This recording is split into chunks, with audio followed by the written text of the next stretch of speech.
اللہ کے حبیب صلی اللہ تعالیٰ علیہ وسلم نے فرمایا، تب انس بن نذیر نے ہاتھ ہٹایا، ان صحابہ کے معیار کو کیا پہنچ سکو گے؟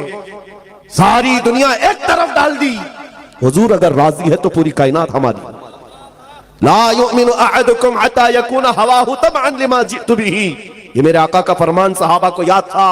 تم میں سے اس وقت تک کوئی مومن نہیں ہو سکتا جب تک کہ اپنی خواہشات کو میری مرضی کے مطابق نہ بنائے۔ تم اپنی خواہشات کے مطابق جینے کے لیے آئے ہو دنیا میں۔ یہاں لوگ، آپ سے ایک مسئلہ میں پوچھتا ہوں، یہ میری چادر ہے، میں اس کو چاہے 4 مرتبہ فولڈ کر کے پہنوں، 3 مرتبہ، میرا اختیار ہے کہ نہیں ہے؟ میری چیز ہے، میں جس طرح چاہے پہنوں۔ میرا امامہ ہے، میں جس طرح چاہے باندھوں۔ میری چیز کا استعمال میں جیسے چاہے کر سکتا ہوں، میرا اختیار ہے۔ آپ کے پاس جو چیز ہے، آپ جس کے مالک ہیں، کچھ بھی کر سکتے ہیں۔ لیکن میں آپ سے ایک مسئلہ پوچھتا ہوں، کیا سوسائیڈ کرنا، آتما ہتیا کرنا، خودکشی کرنا اجازت ہے اس کی؟ ارے جان تو تمہاری ہے، جیسے ساری چیزوں کو خود استعمال کر لیتے ہو، جان کو بھی اپنے ہاتھوں سے کیوں نہیں ختم کر سکتا؟ اپنی جان ہے، خود مار کیوں نہیں سکتا؟ نہیں، اس کی اجازت نہیں ہے سوسائیڈ کرنے کی۔ کیوں نہیں ہے؟ صاف سی بات ہے، جان کے تم مالک ہی نہیں تو جان لے کیسے سکتے؟ النبی اولا بالمؤمنین من انفسہم، قرآن کہتا ہے مومنوں سے ان کی جان سے زیادہ قریب، اور جان کے مالک وہ نبی رحمت کی ذات سے، مالک رقاب الامم۔ ہم اپنی مرضی سے جینے نہیں آئے، یہاں پر ہم اپنی خواہشات سے جینے نہیں آئے۔ جو یہ کہتا ہے وہ جھوٹا ہے، اور وہ دھوکے میں پڑا ہوا آدمی ہے۔ مولانا صاحب ابھی تو انجوائے کرنے دو، تھوڑا بہت انٹرٹین کرنے دو، جوانی ہے۔ تم نے اپنے دل کی سنی میرے عزیز، شاید ہو سکتا ہے تم نے غیروں کو دیکھا ہو اور ان کے پیچھے چل پڑے۔ عیسائی ناچتے ہیں، شراب پیتے ہیں، ہندوؤں کے ہاں الگ تہوار آتے ہیں، اتنے الگ الگ قسم کے ان کے ہاں بھنگڑے ہوتے ہیں، میں کیوں نہ کروں؟ شیر چلا کتے کی چال، اپنی چال بھول گیا۔ تم کو نبی رحمت صلی اللہ علیہ وسلم کی امت میں بنایا گیا، اور رب نے خیر امت کا لقب تمہیں دیا۔ تمہیں کتوں کو دیکھنے کے لیے نہیں بھیجا گیا، تمہیں خالد بن ولید کو دیکھنے کے لیے بھیجا گیا۔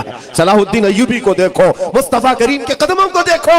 اپنے سے نیچوں کو دیکھو گے تو نیچے بنتے چلے جاؤ گے، اوپر دیکھو اللہ تمہیں بلندی پر لے جائے گا۔ اوپر دیکھو، اپنی خواہشات سے ہم جینے نہیں آئے ہیں، ہمیں جو کرنا ہے یہاں پر۔ ایک بات میں بتاتا ہوں، صوفیہ اکرام کا ایک مسلک ہے، جب وہ کسی کی تربیت کرتے، مجاہدے کرواتے، مجاہدے ہیں، مراقبے ہیں، محاسبے ہیں، مکاشفے ہیں، یہ منزلیں ہیں وہاں پر۔ پہلے کھانے کو ترک کروایا جاتا ہے، دنیا کی خواہشات نکالی جاتی ہے، نیند کم، بولنا کم، کھانا کم، بہت کچھ وہاں تربیتیں ہوتی ہیں۔ لیکن ایک منزل ہے مراقبے کی، مراقبہ۔ یہ کیا ہوتا ہے مراقبہ معلوم ہے؟ حضرت جنید بغدادی رحمۃ اللہ تعالیٰ علیہ نے فرمایا، مراقبہ کرو، اور جس کا مراقبہ مکمل ہو گیا وہ اللہ کا ولی بن گیا۔ مراقبہ کیا ہے سننا چاہیں گے آپ؟ بہت آسان عمل دے رہا ہوں، بہت آسان عمل۔ مجاہدے میں بہت لمبی نمازیں ہیں، رات بھر کھڑے ہو کر استغفار کرتے رہو، مجاہدے۔ مراقبہ بہت آسان ہے، کیا ہے؟ بس آنکھ بند کر کے خاموش تھوڑی دیر بیٹھ جانا، بس یہی مراقبہ ہے، کچھ نہیں ہے اس میں۔ مراقبہ آنکھ بند کر خاموش بیٹھنا، 5 منٹ بیٹھو کہ 10 منٹ بیٹھو، گھنٹہ بھر بیٹھو، تمہارا اختیار، لیکن تھوڑی دیر خاموش بیٹھنا ہے۔ 5 منٹ بیٹھو، 10 منٹ بیٹھو، خاموش، کسی کی فکر نہیں۔ لیکن اب سوال یہ بنتا ہے، جب بندہ آنکھ بند کر خاموش بیٹھ جائے تو اس کا دماغ خاموش نہیں رہتا، چلتا رہتا ہے، کچھ نہ کچھ تو سوچ آتی ہے۔ ارے وہ کہیں پہ بھی تنہا بیٹھے تو اس کی عقل کے گھوڑے دوڑتے رہتے ہیں، وہ خاموش نہیں ہو سکتے۔ حضرت جنید بغدادی سے پوچھا گیا کہ مراقبے میں اگر تھوڑی دیر خاموش بیٹھنا ہی عبادت ہے اور سوچ آتی رہے تو کیا سوچے؟ سوچوں پر تو پہرا نہیں لگا سکتے؟ آپ نے فرمایا ہاں بالکل صحیح، سوچوں پر تم پہرا نہیں لگا سکتے، روک کنٹرول نہیں کر سکتے۔ ایک بات سوچنا ہے تمہیں، مراقبے میں ایک بات بار بار سوچنا ہے۔ پوچھا گیا کیا سوچنا ہے؟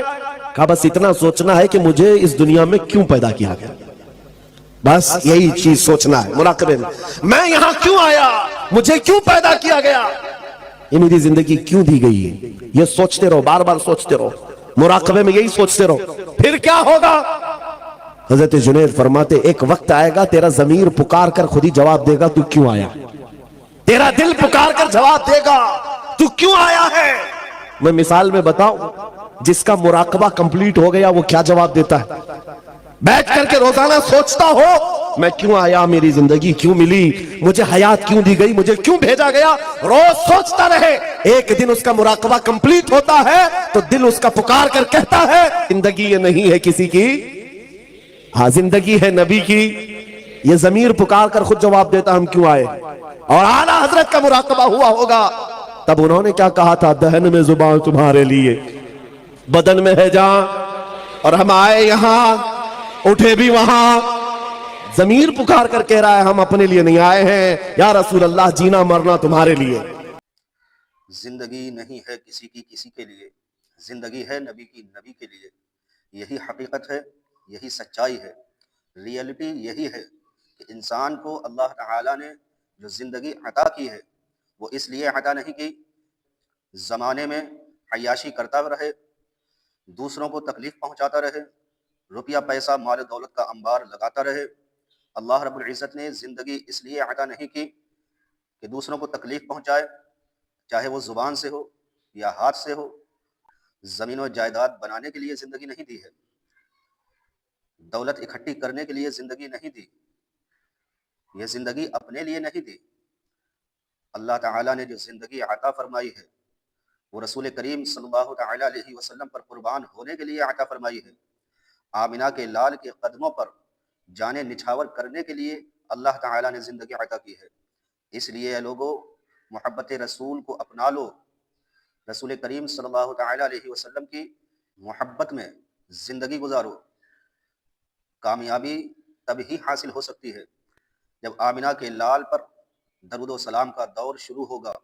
کامیابی تب ہی ملے گی جب مصطفیٰ کی سنتوں پر عمل پیرا ہونے کی کوشش کرے گا زمانہ. کامیابی تب ہی حاصل ہوگی جب رسول کریم کے بنائے ہوئے قوانین پر انسان عمل پیرا ہوگا, تب ہی کامیابی حاصل ہو سکتی ہے.